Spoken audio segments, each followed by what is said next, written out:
Well, there are times that I think President Biden is being advised by the marketing team at Budweiser.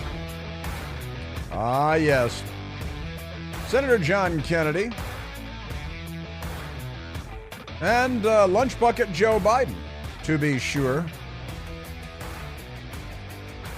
There are many mysteries around us today. One of them is how Lunch Bucket Joe became president of the United States, and another one is why he's still president of the United States.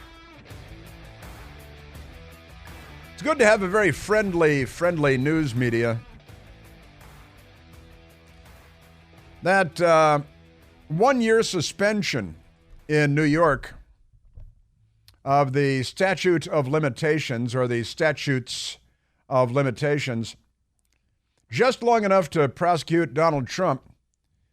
And again, if this lawyer was aware that other women or other people had taken advantage of this suspension of the Statutes of Limitations, I'm guessing she would have mentioned that. So perhaps they passed this law and kept it in effect for 1 year only, knowing that they would need that much time to prosecute Donald Trump and only Donald Trump, and then the law would sunset. That's the term they like to use. Sunset 1 year after the day that it took effect. Thanksgiving Day to Thanksgiving Day, they almost got their guy. They kind of got their guy. It cost him money. This is a crazy time to be alive, isn't it? Yes, it is. The only reason, the Huffington Post, very excited, the only reason Trump was held accountable because sexual assault survivors changed the law. Well, actually, the one woman who 30 years after the fact, nearly 30 years after the fact, said, hey, I remember I was at Bergdorf Goodman one day. And so the law was changed, and Donald Trump was prosecuted, and then the law will sunset. I'm sure the New York Times is keeping close tabs on how many women are taking advantage of this 1 year window, or not. Probably or not. You think, we got gropey McGropeface Governor Cuomo, who resigned in disgrace because of all of the many sexual improprieties involving pretty much every woman around him, including women on his gubernatorial staff. Is it okay to say on his gubernatorial staff on the radio? And his brother, Chris Cuomo, also a lot of that stuff going on. And gosh, let's see. How about where in the world is Matt Lauer? All the women that Matt Lauer, I think that they've been sworn to silence with non-disclosure agreements. Remember when a non-disclosure agreement was a big deal, when Donald Trump had a non-disclosure agreement and had someone sign a non-disclosure agreement? But NBC News and NBC, and then you may recall that the CEO of NBC Universal was driven out of his job recently because of sexual impropriety. And with the suspension of the statutes of limitations for 1 year only, this is a great opportunity for all these network news women to come forward. No more statute of limitations on this. Go back to the 1970s, working at ABC News. Something happened there? Sure. Well, there's no statute of limitations anymore, at least not until Thanksgiving, but then they'll give you the slow roll, right?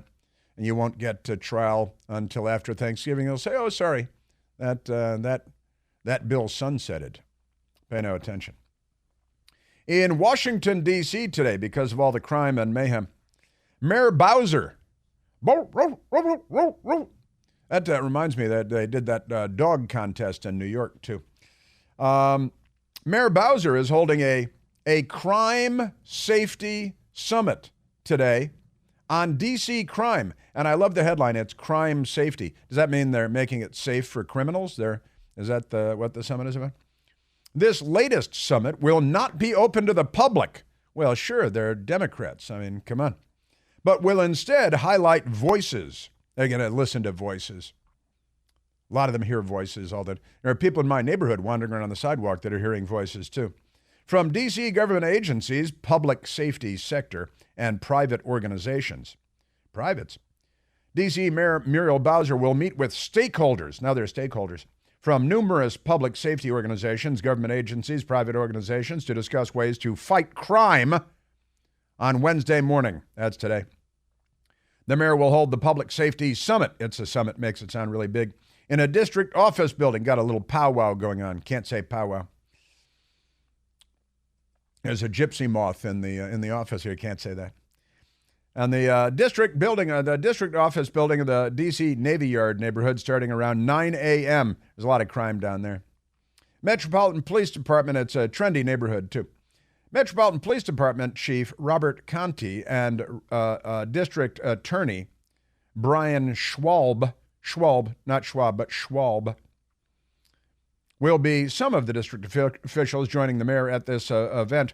Officials from WMATA, the Washington Metropolitan Area Transit Authority, the subway trains, Monumental Sports, D.C. Chamber of Commerce, various campus police departments, and court officials are expected to attend. Currently, violent crime in Washington, D.C. is up 10% year to date, but it's early, so keep your fingers crossed. According to Metropolitan Police Department data, homicides are up compared to last year. They don't bother to say by how much. That's not really important. This is WUSA Channel 9. Prior to this event, district leaders have announced other efforts to stave off criminal activity this year. That's a good idea. Why didn't I think of that? Hey, maybe you guys should do that every year. Maybe you should do it twice a year. I got an idea.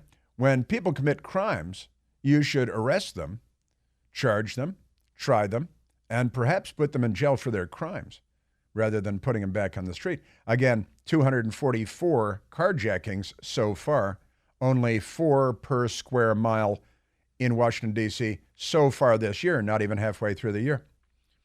But again, keep your fingers crossed. And nobody's allowed to carry concealed. Almost nobody's allowed to carry concealed in the district to defend yourself. There was that carjacker over in Northeast D.C. who beat up a woman and pulled her out of her car at a gas station on Bladensburg Road and threw her to the ground, roughed her up. She was injured. And a bystander who was in the gas station went over and stabbed the carjacker while he was sitting in the driver's seat of the car. Stabbed him real good. And the carjacker punched the gas. Got about a half block away, crashed the car, fell out of the car, and died right there. And as I understand it, the Good Samaritan. Now, how does that compare to the subway in New York? Maybe a little different. But I think that he's not facing any charges, nor do I think he should face any charges. He was stopping a criminal and stopping a crime. He should get a citizenship award. He should get a gift certificate of some kind. In February, Councilwoman Brooke Pinto held a 3-day-long public forum to gather ideas from the general public and advocacy groups on what to do in regard to crime. Well, as my friend Marty likes to say, here's an idea to fight crime. Fight crime. Morons. He added morons because, just for good measure. Isn't that amazing? So they're going to do that. Now, everybody knows that California is committing suicide. Well, really, the whole country is committing suicide. And that's slightly unfair. Let's give credit where credit is due. The Democrat Party is murdering the United States of America and murdering California, murdering San Francisco, murdering Los Angeles. They're murdering Chicago, murdering Baltimore, murdering New York, and they are murdering Washington, D.C. They're going to all the best neighborhoods and putting in homeless shelters and low-income housing in order to drive their tax base out of the city. Because, people of all stripes, of all colors, of all genders, there are actually only 2, work real hard, don't commit crimes, try to earn enough money to move to a good neighborhood in the city where you can still walk to stuff. Maybe you want your kids to go to the good schools in the good neighborhoods. And then you move up there and boom, the city says, you know what, we're going to drop low-income housing right next to you. And they always say it's for school teachers and police officers, but it never is. It's always for criminals who have just been paroled and are going to go back to prison again within a year. And now they're living in your neighborhood and your kids. And then, of course, they, all the mental cases because they closed down St. Elizabeth's mental institution in Anacostia years ago. And now the mental institution is the whole city. And I talk about this fairly frequently because I see the crazy people every single day wandering the streets, screaming at the top of their lungs, often in foreign languages and stuff. But in California, they've got they're ruining the place. As we know, there's an actor from yesteryear by the name of Scott Baio. He was on that TV show called Happy Days, and then I think he went on to spin-off show Joni Loves Chachi. He was Chachi, and not Joni, because now he might be Joni, though, because the things have gotten a little different. Happy Days star Scott Baio announces he's leaving California due to homeless crisis. One headline says. CNN's headline, Scott Baio says he's leaving California over crime and homelessness. He's moving to the west coast of Florida, moving to Florida. Happy Days actor Scott Baio leaving California, not a safe place anymore, is another headline. Now, we've got a couple of audio actualities of Scott Baio, the actor, as well, who has resurfaced, and he actually seems to be a pretty normal person, and seems to have been for a long time. He's married for a long, long time to a woman who is his wife, who identifies as a woman. And according to his biography, he has two parents, and one of them is a man and one of them is a woman. See? So we got that covered. And here's Scott Baio talking about why he is fleeing California after all these many years. I've been there for 45 years, Jesse, and I've watched California, Southern California, devolve into a third world country between the homeless defecating on the sidewalk, doing drugs on the sidewalk in the middle of the day, illegal aliens all over the place, laws mean nothing, crime is out of control, graffiti on everything, and all my tax dollars, I don't know what they go for. A lot of people feel that way in a lot of cities. The Democrats, and the Democrats are behind every one of these things. For nothing turns a place into a ghetto faster than putting graffiti all over the place. And some cities have graffiti removal programs. New York City used to have a great one in the subways. But the Democrats now, again, the New York Times today has a piece that if you've got a problem with crazy, mentally ill, drug addicted, like this guy that was choked to death on the subway, who had been arrested 42 times. And the New York Times today says, if you've got a problem with that, you need therapy. You need therapy, right? Which means that they plan on this being the program for a long, long time to come. And the New York Times is indicting you as the villain of the story if you think that this is not ideal. They're turning the city back into Death Wish and Taxi Driver after it took years and years to clean up, because they're on the side of criminals and they want to empty the prisons and they want to empty the mental institutions. And we've just completed that experiment and we have the results. And it turns out you get a lot more crime and a lot more mentally ill people. Here is Scott Baio on fleeing the state of California. If you voted for what you have there, stay. If you didn't leave, vote differently. Vote differently. I mean, I would vote for a Democrat if they were going to fix some of this stuff. I would. But I don't think the other side would ever vote for a Republican to fix it. Yeah, I think that's pretty clear. And again, this is not just Los Angeles and the Metroplex there, the megalopolis. It's not just Southern California. San Francisco is really Central California. I lived in Santa Barbara for 7 years. You go back there, and it's an open air mental institution, and it's tragic because it's one of the most beautiful places in the world. But you give the left control of these places, and they destroy them. Again, Venezuela was the most prosperous, wealthiest country in all of Latin America, and then they handed over to Chavez. And look at it now. I think what we hear, there are like 30,000 Venezuelans lining up south of Mexico, waiting to walk into the United States when Title 42 expires within a matter of hours.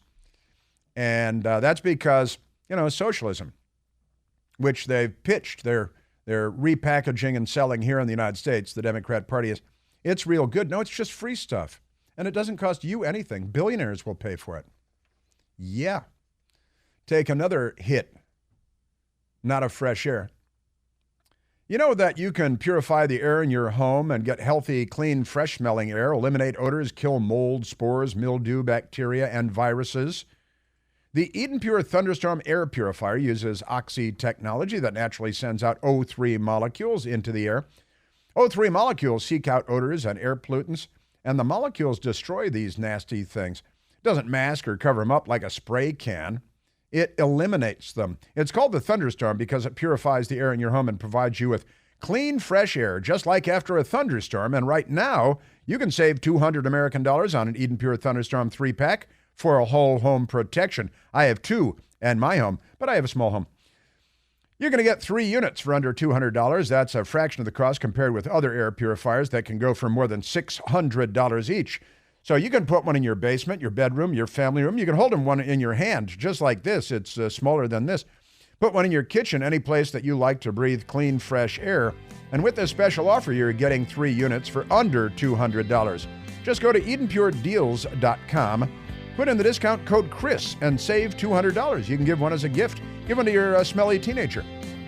That's EdenPureDeals.com. The discount code is Chris, and shipping is free, which is real good.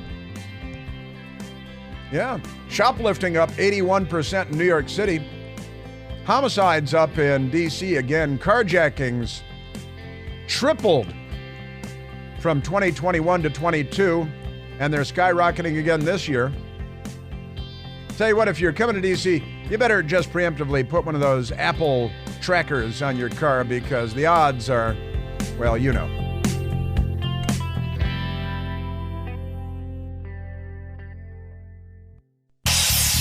Hey, Chris here with some exciting news. Now you can listen to me live on the WMAL app.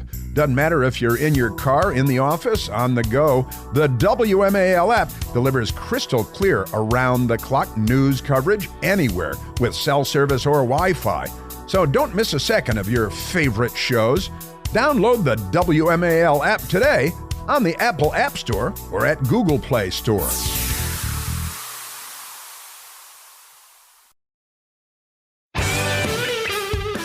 Now, let me share a moment with NBC News' Tom Costello on the television this morning because Tucker Carlson announced that he's going to be taking his show. Apparently, the contract doesn't restrict him from doing a show on Twitter, and Elon Musk now owns Twitter, so free speech is spoken there. And Tom Costello had, of all people, Uncle Fester on. Remember, he got fired from CNN, Uncle Fester. And said, well, gosh, this sounds, Twitter was a hotbed of anti-Semitism before, but what now? Okay. Well, listen, Twitter was already under fire for misinformation, disinformation, all-out lies, anti-Semitism, racism before Elon Musk took over. And now it's gotten kind of crazy, right? Seemingly unmoored, if you will. Will anybody be able to police what Carlson says? Or is this the point? It's just a free-for-all. I think this is the point. It is a free-for-all. It's what Elon Musk wants to provide. This move by Tucker may cement the idea of Twitter as a right-wing website. Yes. It's a platform, not a website. And that's Uncle Fester, Brian Seltzerwater. So Jack Dorsey was a racist anti-Semite spreading misinformation and disinformation? Well, that's true. But now, police what he says?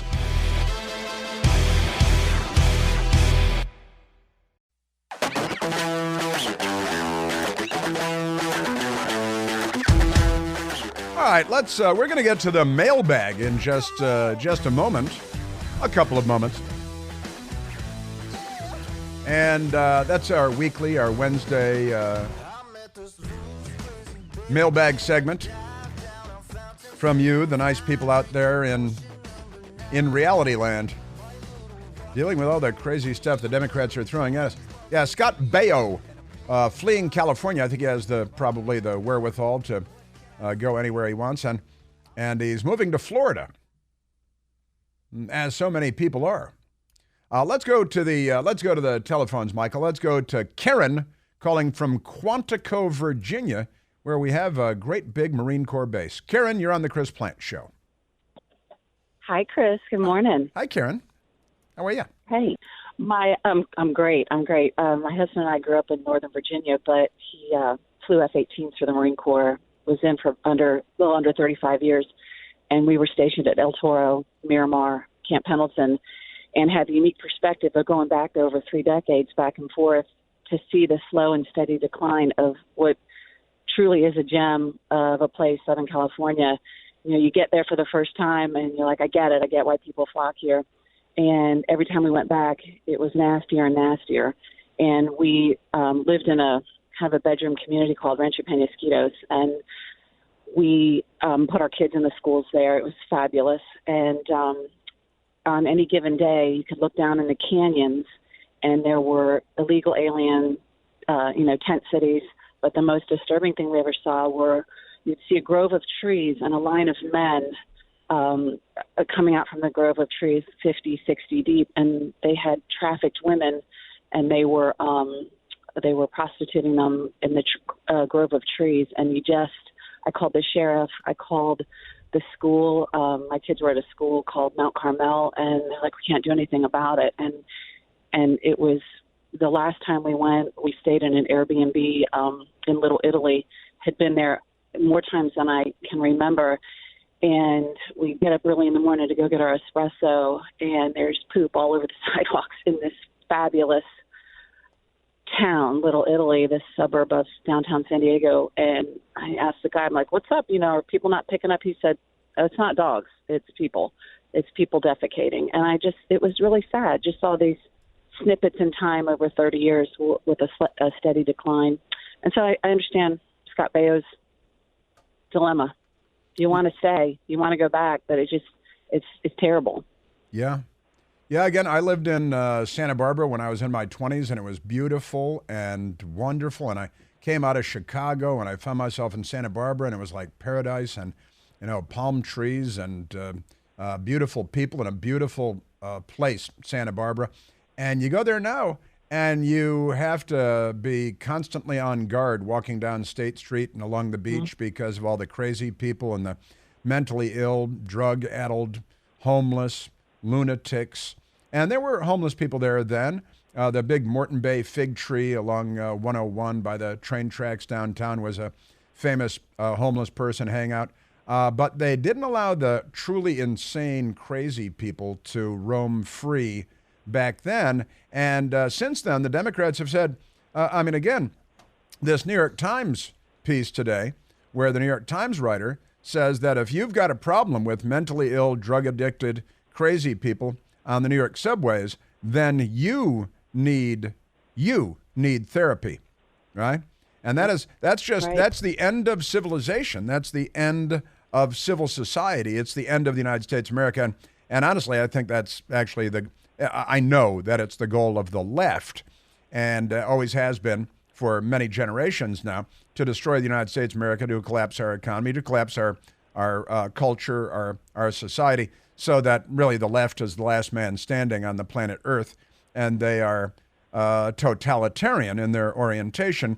And it's the United States that has kept in your husband, with 35 years in the Marine Corps, F-18 driver, man, oh man, just couldn't be cooler. And, keeping the world safe for democracy and for freedom-loving people. And it's tragic what they've done. How do you wreck California? Well, one bad idea at a time, I think, is the answer. Right, Karen? Right. It was devastating to see, especially in Little Italy. If you walk around, there's placards on a lot of the historical buildings, and that was an Italian immigrant settlement with the Italians. My family is of the line of Beretta, and so I was intrigued. And this small enclave they were the largest producers of tuna in the world at one time, and it was just a gem. And it's still very beautiful, but we stepped out on our little Airbnb balcony at night to just watch the city live, and it was frightening. We decided not to go out, past a certain time. It was just too many people sleeping. You could hear them all night. It didn't used to be like that. And I think the police, their hands are tied. We're big fans of our police force, and their hands are tied. And yeah, you're a hater. Anytime you try to do the right thing, you're a hater. You're judgmental.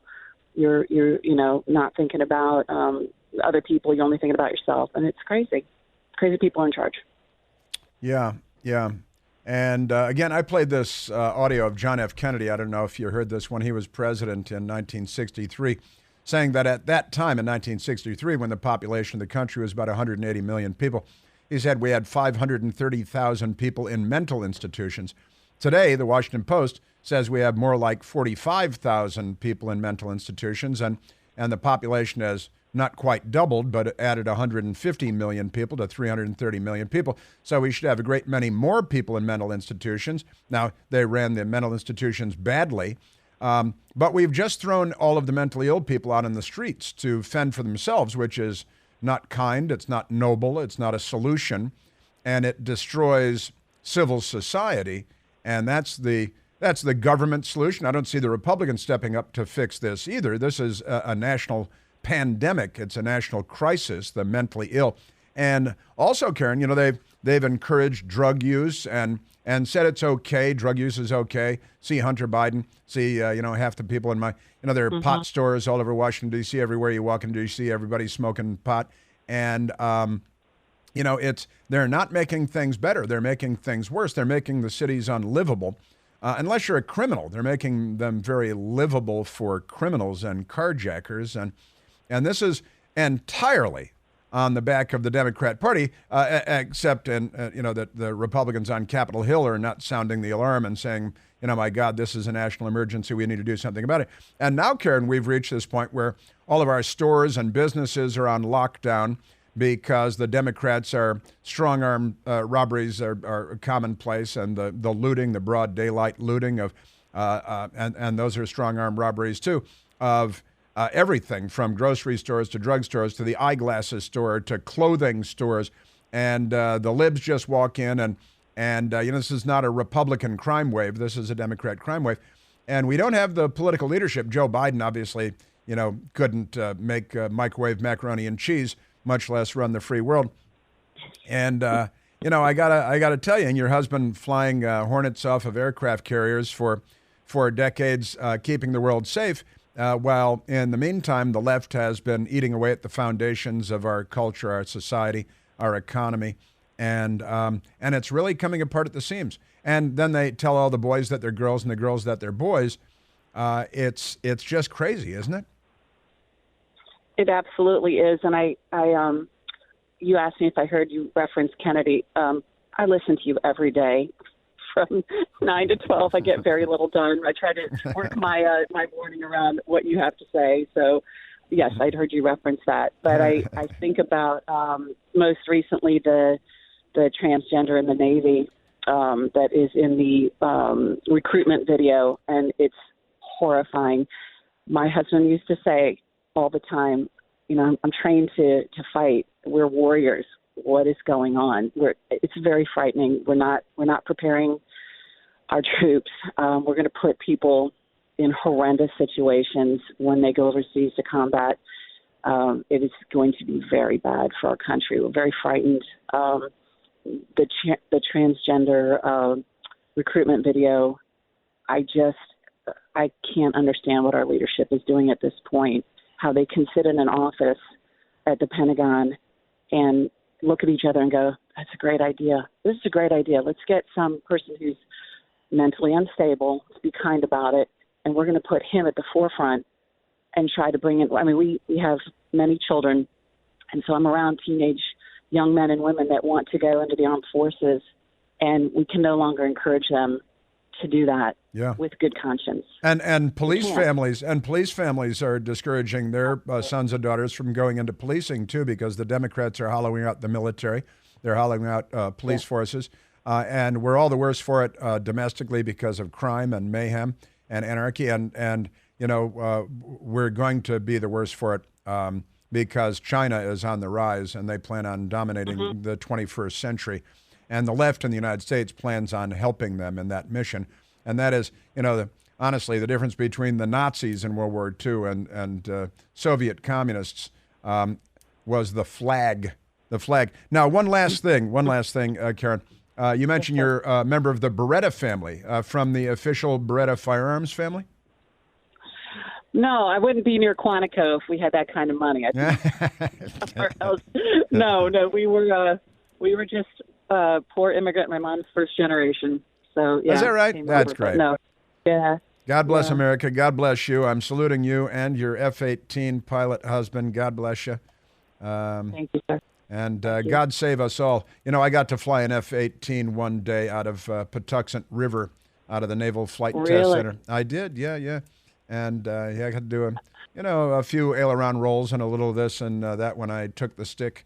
Very, very Well, I very want nice. to tell you, that's really cool. That's unusual. And I'll tell you real quick, back in the day, I don't know if they do it anymore, as a reward for our young Marines that were doing fine work on the line, they would go through a quick course and be allowed to sit in the back on an F-18 run, and they would film it. And I would say 9 out of 10 Marines would vomit because they weren't used to it. And then they'd play those reels during the Marine Corps Ball. The Marines passing out, throwing up. And you're sitting there, you've got your champagne, you're in your formal, and we're watching videos of these young people, time of their life, but they're either blacking out because they're pulling G's or they're vomiting, and it is hysterical. Did you throw up? That is funny. I haven't thrown up since the 1980s, and it's actually true. And I got to do an A6 intruder off of the Enterprise 3 times, and I got to fly an F-16 out of Moody Air Force Base in South Georgia. Now that I really got to fly the heck out of, and I did 7.5 G with me at the stick, 7.5 G sustained loops and spirals and stalls, and I pulled a lot of sustained 7.5 G moves in that, and I've never vomited from any of that. I've never had motion sickness, and I didn't pass out. Now the pilot, great guy. Said, you might pass out up there because we're going to pull some G's. I was wearing a G suit and everything, and they teach you how to pucker and all that. So I never blacked out and I never vomited. I'm happy to be able to say. I love it. I love that you got to do that. Yeah, One me in a too. million. Yeah, me too. Couldn't be more thrilled. Listen, thank you very, very much, Karen. I hope to meet you in person one day, and when we meet, you'll know that we're already friends. Very nice. I'm going to try to get to one of your events sometime soon. That would be great. I'll be there. Thank you, Karen. I'm a little bit chatty, and I run out the clock from time to time. But let me see if I can get to some mailbag questions, and one of them actually has to do with what we were just talking about. Brian says, Chris, given your amazing career and adventurous life that put you in F-18s, F-16s, one F-18 and one F-16. Travels that you took around the world many times, Can you share with us any specific moment that you'd define as a close call when you thankfully escaped serious injury or worse? When I read the question, one of the things I thought of was a trip I was taking with the U.S. Secretary of Defense, and we were in Croatia. And we had gone into Bosnia. We had gone to Albania on that trip, too, I believe. And when we dropped off one plane, as an Air Force version of the 737, and we passed it off to the U.S. Commerce Secretary, Ron Brown, during the Clinton administration. And we got on a different airplane, on the E-4B, a big 747 that the Secretary of Defense uses. And Ron Brown, the Commerce Secretary, got on that 737 we were on with his delegation and took off and crashed into a mountainside, and everyone was killed in Croatia.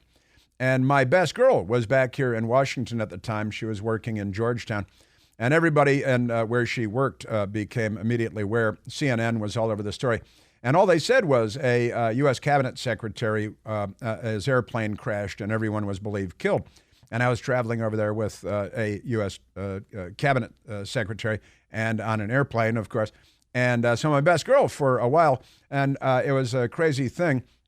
We were in the air, and then we landed in Cairo, I think, and we got to the hotel, and the guy I was traveling with said, I just talked to my wife, and she was crying and everything because she thought that I was killed, that we were all killed. And he said, you better call your best girl. I'm like, nah, she's fine. She doesn't think anything. and so I didn't call right away. I've since learned. But I did call after a few minutes, and I got my best girl on the phone. And sure enough, she was sobbing, and all the women at work were crying because it was quite clear that I had just been killed, but I hadn't. And I said, no, really, here I am. I'm fine. And Ron Brown and everybody was killed. Now that was a moment. I've run out the clock on myself again because Karen was so great. But I'm going to get to at least a couple more of the mailbag questions. I always feel bad about this. I'm much too chatty. You know what I mean? But that's, I wasn't really a near-death experience, but it was, a bunch of people thought that I was dead.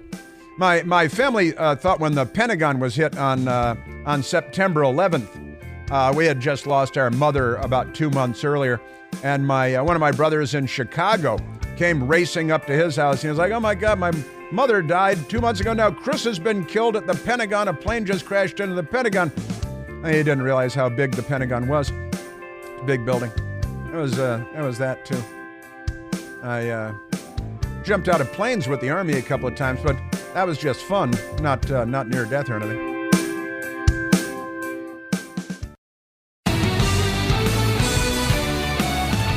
Now, back to the mailbag with what I can get in. Maybe I'll have to get to more tomorrow.